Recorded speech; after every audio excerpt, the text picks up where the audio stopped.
to enable Wi-Fi Ethernet connection in your Windows 7. So let's start the video. If you are new on my channel, please subscribe the channel. Here you can find more video related to laptop, desktop, YouTube and Windows 7 and Windows 10 and Windows 11 and Windows 8.1.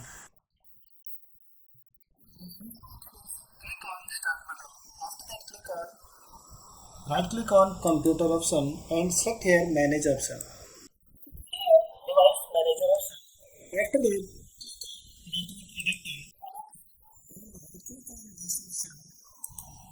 and click here enable option. Okay, after that right click on it and uninstall this option again and click on OK button. Okay, after that click on this option scan for hardware changes option.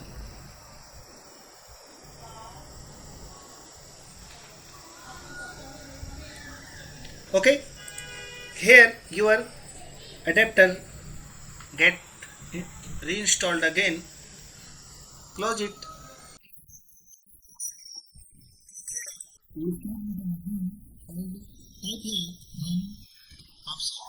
And click on run button. Type here CMD and click on OK button. Type here some command and hit the enter button. Use second command. Type here second command same as this. Enter button.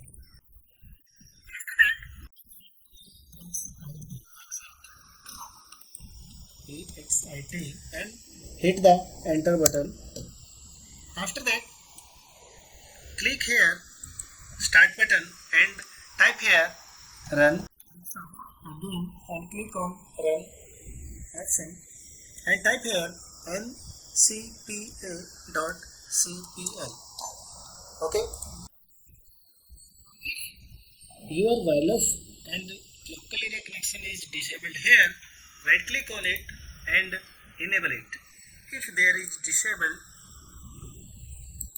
you can enable it. Okay, your wireless adapter now working and Ethernet local area also working. Okay, subscribe the channel, hit the bell icon and like the video, share the video. Thank you so much.